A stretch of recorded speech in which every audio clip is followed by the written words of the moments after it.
The following is a production of DallasCowboys.com and the Dallas Cowboys Football Club. How about them Cowboys? Yeah! Go Cowboys!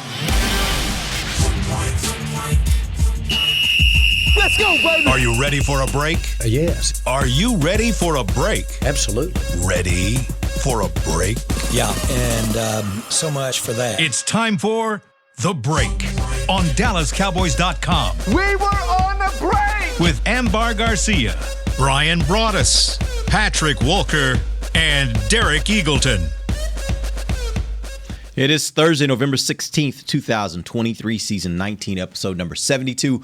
Welcome to the latest edition of The Break. We're live from the SWBC Mortgage Studios at the Star, and we got our crew here with us. Patrick is out today, but we got Brian, we got Amber, and we got Cowboys versus Carolina Panthers. And at some point in this show, Brian is going to stand up and dance for us. I don't even know what it's called, that one dance. I don't know the name. It's on your social media. Do it. Right. Do it. Left. It's left, right, left, right. Something like that. Yeah.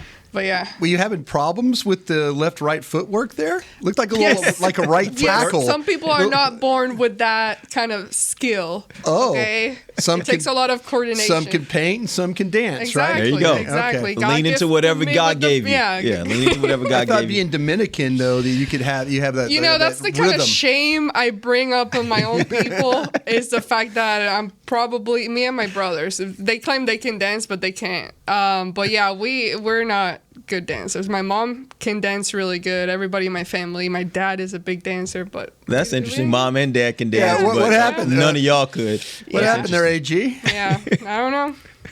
Y'all were busy doing other things. Let's I put guess it so. like that. Painting. Yeah, painting. There you go. All right, here's what we're gonna do. We're gonna start with our injury report. Patrick's not here to give it to us, but that's a good thing because the Cowboys' injury report is basically empty. Like they don't have any. They have guys on it, but they all had full participation in practice. There you go. There was one thing that stood out to me though that I thought was interesting. Tyron Smith. Hendershot. Oh, Hendershot. Hendershot opened his window. Yeah. What can he provide for this offense at this point? Is there anything you can expect for him to provide at this point coming back from injury? Well, it would be interesting to see what that looks like because prior to the injury, he wasn't doing a whole lot. Like even from the start of training camp, I don't know what it was. I don't know what kind of funk he was in, but he just wasn't having a successful start of 2023 season. Like it seemed to me that maybe a lot of it was mental because physically prior to the injury, he was fine. He was physically fine. Last year, he did a really good job given what was asked of him to do and his role in the offense. But then all of a sudden, I don't know if it was the addition of them drafting Luke Schoonmaker. Maybe that got into his head or what. This is just me trying to find reasons. This is not anything that I heard or seen myself. But I don't know if it was that. The arriving of Schoonmaker and maybe him getting too much into his head. But because there were a lot of instances that he would mess up, not catch a ball or something, and he would have that conversation of dad kind of saying, hey, it's okay. Like, I would see that, like, him reassuring him, like, hey, it's fine, bro. Like, you got this, blah, blah. And then they would go, and then, yeah, he might catch the next ball and like that. But right now, I don't know what that could look like for him coming off that injury, because prior to that, it wasn't I think she nailed well. it. I think she absolutely nailed it with him. And there are people in the organization, even before last season, they were, guys were talking about, hey, watch this Hendershot, and then he has some productive plays. And then all of a sudden, then Ferguson just completely outplays him. They draft Schoonmaker, and now maybe you're not so sure about what your role is really going to be. But there were a lot of people in this organization that were talking about that they felt like that Hendershot might have been above Ferguson at points of time of last year. And then here they are, they go out and draft a second-round tight end. It doesn't seem like it's bothered Ferguson all that much. But then Hendershot gets hurt. You know what? It's a capable player. It's to me, McEwen, I know there was a lot of guys. Bobby and I did a podcast yesterday, Love of the Star, and Bobby's like, I want to see more of the Michigan tight end. And I go, me too, man. I'm on this Schoonmaker thing by myself. I feel like no, McEwen, the other Michigan tight end. And I went, be clear. And I went, oh, okay. Yeah, he said, I want to see more of the Michigan tight end. Yeah. And I immediately thought of Schoonmaker. And he was talking about McEwen. Right. And so but I think having Hendershot and Schoonmaker and Ferguson in, I think that it presents a little bit of a different group. Maybe things have had a chance, like Ambar said. Maybe he's settled down. Maybe the injuries kind of put him in a place like, okay, I just need to go out and play now. I've got, a couple of months here to kind of figure out help and be the type of player that I can be. I'm going to say this real quick. The one guy that was surprising, yesterday we were thinking Tyron Smith practiced. And we were kind of thinking that it was one of these practices like, whoa, wait a minute now. They told us Tyron Smith's not going to practice. It's Tyron Smith because he wasn't on the injury report. Yeah. But it was like a walkthrough practice is what it was. So it wasn't like a real practice. It was more Where of he's running around, banging into guys, all that. Yeah, exactly. It was more of a walkthrough type of a speed practice. So now you're like going, oh, okay. Because you're thinking, please, Tyron, don't get hurt in practice because you don't see him on the injury report. That was the one that got my attention, but I'm glad you brought up Hendershot. Yeah, the interesting thing about Hendershot, and this is just my own perspective. I had actually, until I saw the injury report, I'd actually kind of forgotten that he wasn't around. That happens. And that's the hard part about this and that's why I asked the question the way I did is how does he fit? Is when someone is gone and you don't even realize they're not there until they're ready to come back, then you're like, what did they really miss? I don't know that there was a role that he had that they missed when he wasn't there. And that's the part where, it's not like he's the best blocker. It's not like he's the best whatever. You can't find that role of, well, without him, they don't have this. Right. And that's the part that makes it tough, especially in an offense where they got a lot of guys wanting the ball, right? They got a lot of guys that should be getting the ball. Yeah. It just makes it tough. What happens is when you play games and you manage to win and you have success without him, then the push to get him back ready to go is not that serious. It's like, okay, we can take our time with this a little bit. We don't have to push him, try and make it for him to come back potentially a week early. We can let this thing ride, and then, when he's ready, he's ready. Yeah. And, the Cowboys, in a way, kind of, I think they really hate making roster moves when it comes to taking somebody off the roster completely. I don't think they're who's the 51st guy? Who's the 52nd guy? Who's the 53rd guy? They love their players. They love their players to the point where if somebody were to come back or they had to go claim a guy or they had to, make a move, it is hard for these guys to make a move. I don't, with the personnel guys, maybe a little bit more. But the coaches, Mike McCarthy, he loves his team. He loves his guys. Yeah. And so when you start talking about adding guys and having to subtract guys that are playing, it's hard for these coaches to get rid of a guy. They just don't want to do it. But also for the tight end position, Hendershot wasn't like the best guy at blocking. So he wasn't here to block, and that would be more Sean McKeon. And then Schoonmaker, that was one of his traits. I just spit all over the place. Schoonmaker will do that to you. That's weird, but okay. But them two, and then you look at the receiving aspect of things, catching the ball. It's not like they've shown a whole lot of priority in targeting Jake Ferguson. So the position itself, it's already lacking as far as how much you're using it. So it's hard to kind of really envision a role for him right now in what's left of the season. Go ahead, Brian. Yeah, I was going to say this. If I can offer just one of my being wrong about the tight end position, I feel like that I was wrong about Schoonmaker in a way of him being a plug-and-play blocker. Mm-hmm. I felt like watching him play at Michigan and the way that they play with that physicality and the way they run the ball, and they're one of the top 4 teams in the country right now. They still have that physical element to them. Where I misevaluated Schoonmaker is that ability, not so much as the catching. I thought that the catching and part of that would be there. I really do. He's had some drops that are that they're really inexcusable, concentration lacks, stuff that you didn't see.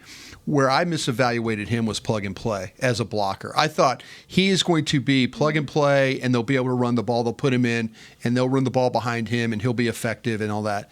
He is far from being that guy right now. Yeah. He really, really is. And if you and I know there's a lot of people, they'll throw the word bust and all that, but I just remember Dalton Schultz and guys like that the first couple of years just non-factors, and then all of a sudden they're factors. I'm willing to give Luke Schoonmaker, but just me admitting what I thought of the player coming out of college was wrong in the way of how I thought he can immediately just go in and play. And it's been really hard for him in that way. Just out of curiosity, where'd you have Laporta?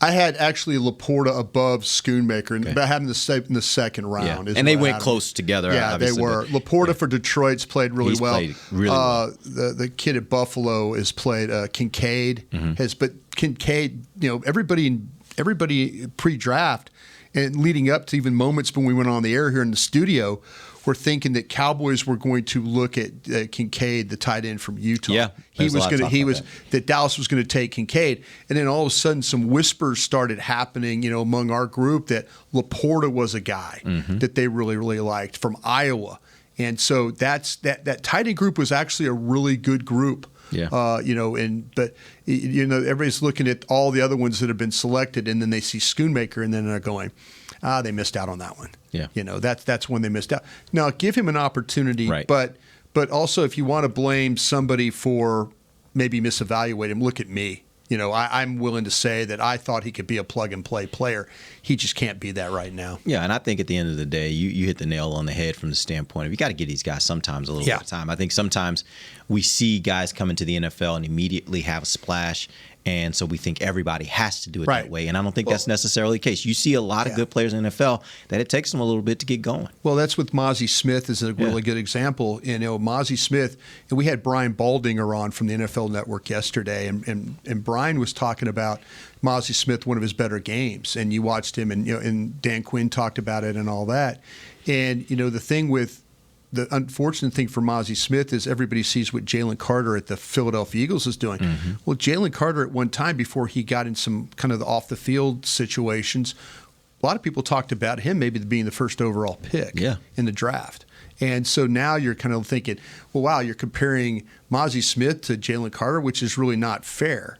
They're both have similar traits with strength, and one is much quicker, more active, and all that. It's not that Mozzie can't be Jalen Carter one day, but it's just right now he's having to develop a technique and play a different style than what Jalen Carter played at Georgia and now is playing with the Eagles. There's a huge difference in talent and traits of a top first-round pick and a first-round pick in the mid to late 20s, right? It's just different. Yeah, pick 21. Sometimes pick 26 is better than pick 1, though. Sometimes it happens. Every once in a while. Every once in a while, like pick 21, you're like, man, they stole a guy here. Yeah. They stole one here. And I think Mozzie's going to be that type of guy. But I just wanted to throw out there about what my thoughts were about Schoonmaker. All right, we're going to take our first break. We'll come back. We'll dive into the Carolina defense. We've got a lot of things we got to try to figure out on that defense, because although this team doesn't have a great record, this defense is performing quite well when you look at them ranked relative to other teams in the NFL. We'll talk about that when we come back. DallasCowboys.com radio. Todd thought it would be secure to jog in the cheetah savanna. Todd believed the big cat repellent he bought online was reliable. And now, Todd is trying to be faster than this cheetah that can run 80 miles per hour. But the good news is, Todd has AT&T 5G that is fast, reliable, and secure.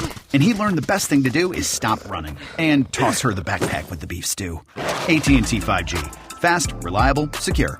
It's not complicated. 5G requires compatible plan and device. 5G may not be available in your area. See att.com/5G for you for details. Cowboys fans, after that move, we've just coined the term Rowdy Replay. Let's roll back the tape. Okay, there's our mascot Rowdy cheering on the boys. And now he's on his phone, on his Bank of America mobile banking app? Staying on top of his finances with his virtual financial assistant, Erica. Bank of America's digital tools are so impressive. Cowboys fans just can't stop banking. Learn more at bankofamerica.com/can't stop banking. Erica is only available in in the English language. You must download the latest version of the mobile banking app, only available on select mobile devices. Message and data rates may apply. Member FDIC. Welcome back into Dear Doctor, the show where I answer life's questions with an ice-cold can of Dr. Pepper. Sheila, let's hear from our next caller, would you? Dear Doctor, my friend supported me during a tough time, but what's the right gift that says, thanks for being a shoulder to cry on? Okay, this one's easy. I say give her a delicious Dr. Pepper. Nothing says, thanks, girl, better than a one-of-a-kind soda. Yes, any Dr. Pepper flavor will do. Now, just a reminder that I don't need to be a real doctor to know that Dr. Pepper is the one you deserve. They say champions are remembered, but legends are never forgotten. United Ag and Turf offers a winning lineup of John Deere equipment built to tackle any challenge on and off the field. Legendary John Deere tractors, combines, residential mowers, commercial mowers, compact construction equipment, Gator utility vehicles, and a full line of golf and sports turf equipment. United Ag and Turf, the official Ag and Turf equipment supplier of the Dallas Cowboys. Visit unitedagandturf.com to find a location near you.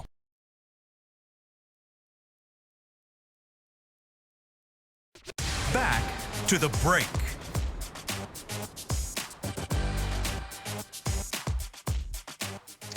How about this? Sean Polite is your 2023 Cowboys Fan of the Year, and now he needs your help. Yeah, Vote for Sean to be given the ultimate title of NFL Fan of the Year, presented by Captain Morgan, by casting your vote at NFL.com/Fan of the Year. Welcome back. It is the second segment of the break, and we are live from the SWBC Mortgage Studios at the Star. This segment is brought to you by blockchain.com. All right, let's talk about the Carolina defense. I want to start first, Brian, with their pass rush. Tell me who is the pass rusher that we should be most concerned about going into this game. Yeah, it's Brian Burns. And Brian Burns is listed as they play a 3-4 front. That's their base, with the 3 down linemen and then the linebackers, the 4 linebackers. And Brian Burns is primarily their best pass rusher. He's listed as a linebacker. It's very similar. I kind of compared it to him with what Terrence Steele is going to have to deal with when he played against Hassan Reddick. Mm-hmm. That kind of player. And you're going to get Burns. Reddick plays the one side, but Burns will play both sides. When you look at where his alignments are, it's really on both sides. But this guy is an extremely productive player when it comes to rushing the passer. He's one of these guys that when you watch him play, you're like, my gosh, how are they going to stop him here? Single blocks, things like that. He's hard to deal with because he's just got his first step is just, it gets so much ground. So now you're a blocker and you're trying to, you want to get your hands on him, but he's already on you because his first step has got to you. And now you're struggling to get your hands on him to get him on clean. He's, like I say, the first step, explosiveness, the overall speed, the pass rush moves. There's a lot of things that you have to deal with. You're going to have to account for this guy really every single play. When you look at the Carolina defense and their pass rush, right now they are ranked 5th in blitz percentage. They blitz more than most teams at 37.3%. Right. But here's the interesting part. They're 31st in pressure percentage, right? Only at 30.8%. It's a weird defense. So my question becomes: is that an indicator that they really are, much better on the back end, and they kind of expose their back end to a lot because they're blitzing, which means they got less people back in coverage, and they're not getting home, and they're not even getting pressure a lot of the times. Burns is their best rusher, and everybody else, I will say this, Derek Brown, who plays, they've got some big body guys, so they're not the best when it comes to, Burns is the nifty guy. Mm-hmm. Everybody else are big slug guys, big body push guys. And so what happens is he's the primary guy, so they have to blitz. They have to blitz to create other opportunities because none of their other down linemen are going to get home. Not that often. It's really, really difficult. Derek Brown's the one that's got the best chance to play. He's very similar to what they dealt with, in my opinion, to Dexter Lawrence. Mm-hmm. That kind of guy. Big body, push, can kind of make some things happen to create, he's one of those guys that creates a new line of scrimmage the way that he plays. But the thing about it is, Derek, and I was curious about this because the metrics will tell you that this team faces the least amount of pass attempts in the league, or drop back passes. They're last in the league when it comes to facing drop back passes. And I was curious because I was wondering how they play in so much coverage. What's the deal? Okay. They've given up only the Giants have given up more rushing touchdowns than these guys. Okay? The Giants have given up 16, they've given up 15.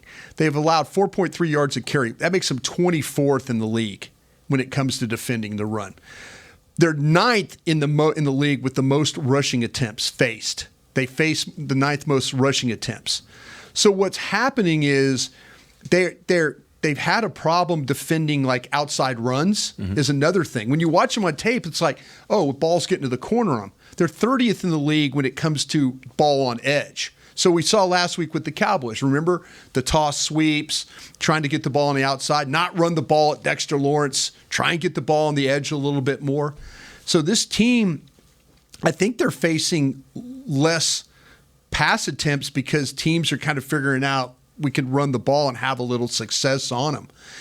But if you look at how they play, like, and this is what I think is going to happen in this game. Because they play that cover 3 look with the single high safety, they're going to the teams that have big time receivers, Dolphins, Seattle, Detroit, those teams that have those kind of receivers, played zone 94% of the time against the Dolphins, played zone 92% of the time versus Seattle, played zone 83% of the time against Detroit.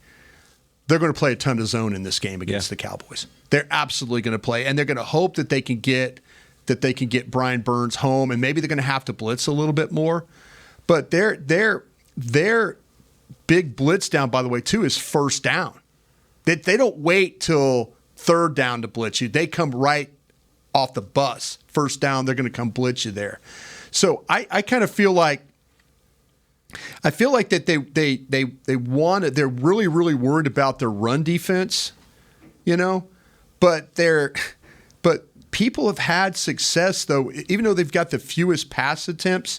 If you look in their secondary and watch their guys play, J.C. Horn is coming back, and he's been out since week 1. Now when you watch him play, he's their best press man corner. I mean, he is the one guy that can lock up a guy. Like if he gets on CD, he can lock CD up because of his ability to turn, to run, his size, his length, all those things. But the other corners with Dante Jackson and C.J. Henderson, they get a lot of coverage snaps, but the quarterback rating against them, and you could tell it on tape again, is really high. 119.6 against Jackson. 115.9 against Henderson. Teams are having success when they pass at those guys throwing the ball at them. Yeah. They're not, it's like not a lot of attempts, but teams are having success doing it. It's a weird thing because maybe the fact that they struggle playing run defense actually helps them not get exposed as much in pass defense. You know what I'd also like to figure out on that note is it because they have lost? There have only been 2 games so far. They're all their losses. Yeah. There have only been 2 of them when they lost by less than 7 points. Right. And so it makes me wonder if a lot of the fact that teams are running the ball a lot against them is based in the fact that you get a lead and then you run the ball. And you're just trying to run out the game, right? Yeah. And that does make me wonder if that's really the reason. It's not so much that you see a weakness in their run defense as much as it is. It's just that's point of the game, and you're just trying to run out the clock. That is, I clearly think, I don't think anybody wants to deal with Brian Burns as a rusher. Right. I really don't. But I've seen teams run the ball at him and have success. Mm-hmm. So it's one of those strange things is like, and remember they came in here, I think it was 2 years ago, maybe 3 years ago, where they were the number 1 run defense in the league. And Dallas was one of the top teams running the football as well. And it was going to be, okay, which was going to happen? And Dallas just slammed them in the running game. Mm-hmm. And they came out of here, and Dallas had a big win and all that stuff like that. But they ran the football. I think that's a little bit of – I think their pass defense gets masked because of the struggle. I could definitely see – now, the reason they struggle, I think, in the running game is they like to – and we always talk about, like, move the front. Because you'll see them – you'll see them move. All their guys will take a step going, say, strong, and then they'll try and fill with a safety or something. So they're trying to cover all the gaps. But there's sometimes they don't cover all the gaps. And now the ball's through and people are getting yards on. I can see Dallas in the running game trying a little bit of the edges, but just kind of as blockers, take them where they want to go. If they want to go hard to the just move them that way and then take the ball behind all the movement there. Yeah. And that's what teams have been able to do against this team and have some success doing it. You mentioned the fact that they run a lot of zone. They actually right now are second in the league in percentage of plays, dropbacks that they play zone, about 83% of the time. At this point, because we've talked about it, Dak has had great games versus teams that play a lot of man, play a lot of zone. If you had to choose, which one do you think the Cowboys offense is more proficient going up against zone or man? I kind of feel like that, man, it seems like they make a lot of big plays when they play man coverage plays against these guys, too. Yeah. You know, when they the ability to, I know the San Francisco game was a little bit different because of the man. I mean, I don't think they expected San Francisco to play as much man coverage. But, man, they seem like they make some huge chunk plays when they're dealing with, they're running guys through, you know, maybe they're using their picks and their rubs. But it seems like to me the separation that Lamb has been able to get, Cooks last week in the game, the separation. I do feel like, to me, just what I pointed out, I think they're nervous about Dallas's secondary. I think you're going to see a ton of zone in this game. Yeah. Just because that's, in me, just going back, I'm like, okay, they play a lot of zone, but who are they playing it against? You know, look at Miami. Miami has weapons, speed. You know, they're trying not to give up the big play. The thing when you're playing the Cowboys, you got to worry about the big plays. I think they're going to play, but we'll see with J.C. Horn being back. Horn could be great, or he could have a lot of rust. Right.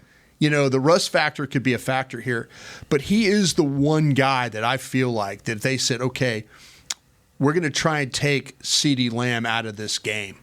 He's the one guy I think could go with Lamb and battle him the whole game. I don't think Jackson or Henderson can do that. Yeah. So let's go through the last 4 weeks where they've started changing offensively and being more productive. Yeah. So against the Chargers, what did they face there? It's more zone coverage there. Rams. That was zone. Eagles. That was both, but that was more man than zone. And then Giants. Yeah, a lot of zone. Well, I think the other thing to consider is they've played man differently. Like what I mean by that is the Cowboys over the last 4 weeks, really after the San Francisco game, they basically changed their offense a bit to where they are now got a ton of motion. Yeah. And it's what we talked about at San Francisco. Right. Like, there's no motion. There's no compression sets. Yeah. Like they're not doing the things that create opportunities for you to take advantage of man press and not let them be able to get their hands on a clean press on the receivers. After that game, I don't remember what the percentage was, but it's like some crazy jump in percentage of plays where they have pre-snap motion now versus, or the last 4 games versus what they were doing against San Francisco. Talk among yourselves. There's something in my scouting bag I want to grab. It's a piece of paper. Talk among yourselves. But I think that's really the point. If you want to talk about like where the difference is, you can't even really say like they were playing man here versus man earlier in the season because how they are attacking man is different. You would say it's not so much what the opponent is doing defensively, it's more so what the Cowboys have been able to start incorporating in their offense. That is my thought because I feel like they against San Francisco they weren't doing the things that you typically would want to do when you're playing a team that's playing press man coverage. Their corners aren't great in San Francisco. Yeah. They just played something that I don't think Dallas was necessarily prepared they weren't ready. For. They weren't ready for that. And in that way, they didn't do the things that they probably should be doing. And as we see after that game, they now have incorporated those things into their offense. I did a little project, and I should have grabbed my notes when I did it, of CeeDee Lamb. He's been targeted 86 times, and he's got 68 receptions in those times. How many times do you think that he's faced single coverage? He's got 48 receptions against single coverage, and he's got 20 receptions against double coverage. So that's of his 68. So when you watch him play, teams trying to take him at, if you try and double him, he's seen 26 double coverage snaps. And he's caught 20 of them. And he's caught 20 of them. That's amazing. See, that's what I'm saying. Yeah. That's the issues that you deal with when you're trying to play CeeDee Lamb. You're trying to think, move him around, which they've done a great job of doing. You could go back on the next gen and watch, and he's never really in the same spot. Yeah, he's all over. I mean, you look at all his targets. So if you're going to travel, now you're messing up your whole defense. You're messing up the whole defense. Exactly. Yeah. So of his 68 receptions, like I said, it was it doesn't matter whether you single cover him or double cover him. He's going to make plays. Do you remember? I can't remember. But starting from 49ers and then before that, were they still moving him around a whole lot? I felt like it was more static with the way they were playing. I mean, just the tight formations, the slants, and things like that. It felt like to me there might not have been as much with that. I mean, there's the games after San Francisco are the ones that are really noticeable. San Francisco was monumental. Where I had to find him. Like after the San Francisco game, there are times you could watch and you're like, okay, he's going to be there. He's going to be there. He's going to be there. He's there. And then after San Francisco, it was like, oh no, that's Lamb. That's Cooks. Okay, wait. Yeah. Now you're looking for his shoes. You know, he wears like blue shoes. So now you're looking for the blue shoes in the formation. But they're moving him around and bringing him in motion and things like that. So the San Francisco game really turned this group around, whether it was CeeDee going to Dak and saying, bro, come on, we got to do something different here. Because you watch CeeDee Lamb's game against San Francisco, it was like, it's so just ordinary. And after that, it's been like all pro. It honestly is the one thing that gives me some hope that the Cowboys, if they have to face the 49ers in the playoffs, can change the tide of what's been happening the last several times that they've played them, is if they would have employed then what they've been employing against these other teams.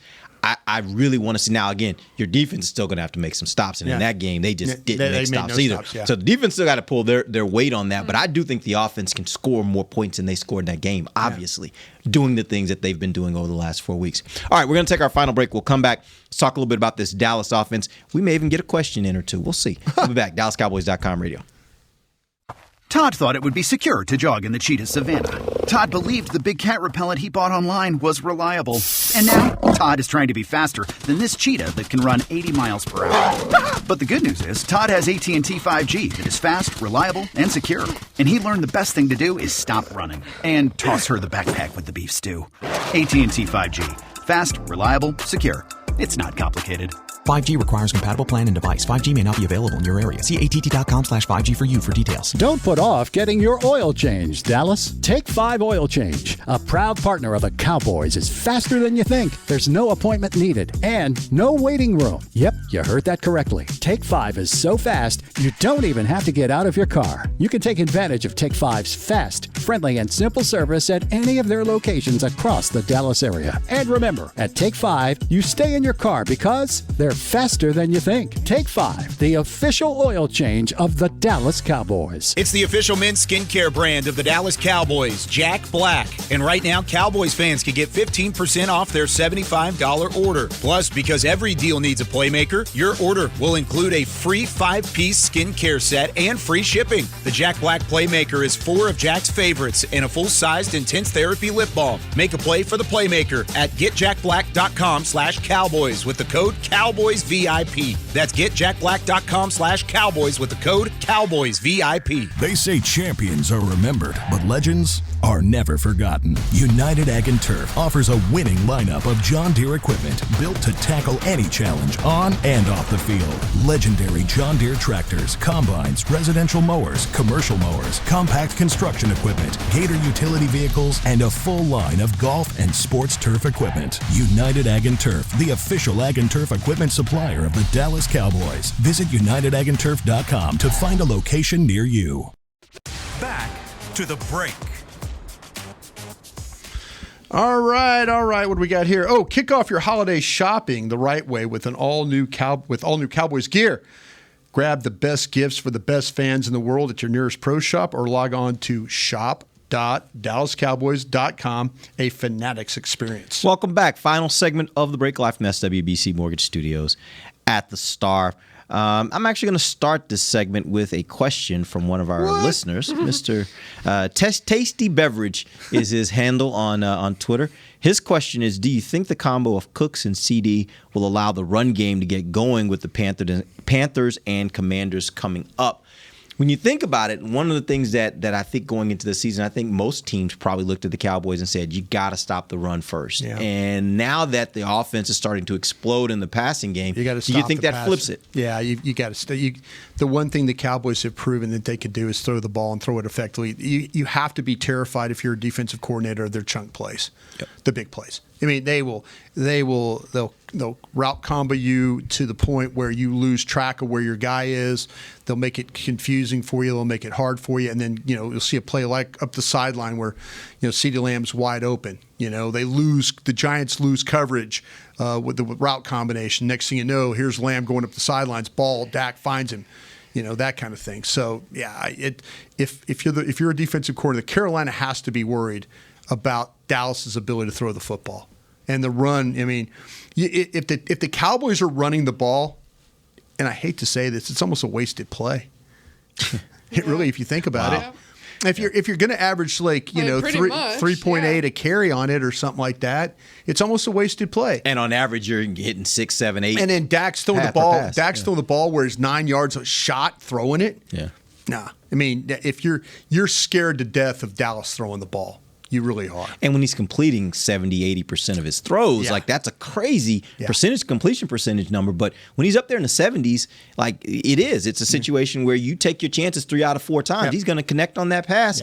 A run does tend to be a little bit like, is it worth the run? Run? I mean, if you run the ball if Dallas runs the ball against you and they get just their average, you're okay with that.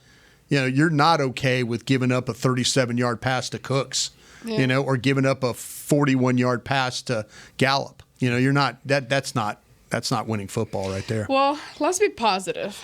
You know me. What about the running game? You know me. I'm gonna say no. What I'm trying to say, if let's say defenses are now focusing more in stopping the passing game and stopping CD, Brandon Cooks, maybe that forces you to get better at freaking running the ball, now you're being forced to really, really put a lot of, and that's not to say that they're not putting effort in trying to improve the running game and all of that, but by doing, this is my focus in this next 2 weeks, really, before we get to Seattle, because that's when things start getting interesting. But this next 2 weeks, is the running game. How much can they improve? And we've talked about it already yesterday.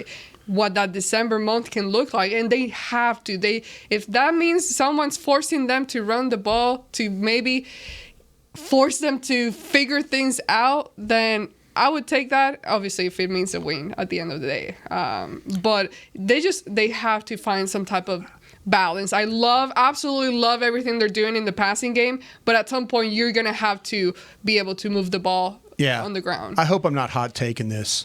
I would start Dowdle over Pollard is what I would do. I think comes a point in time where if you can establish what you want to do, Ambar, early in the game, all of a sudden you find a way, like Dowdle breaks a couple of runs. It's a 4.5 yard, it's a 5 yard, it's a 7 yard, it's an 8 yard. They're kind of running the ball that way.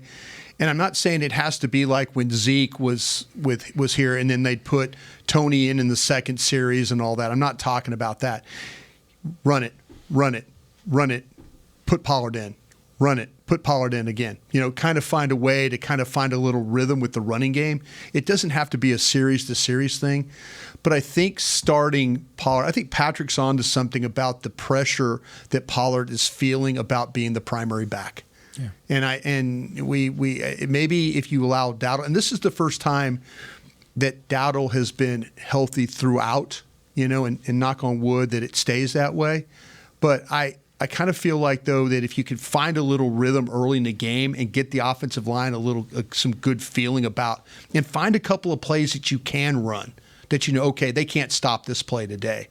Kind of find that play, find those 2 or 3 plays, run those plays, and just kind of wear that team out doing it.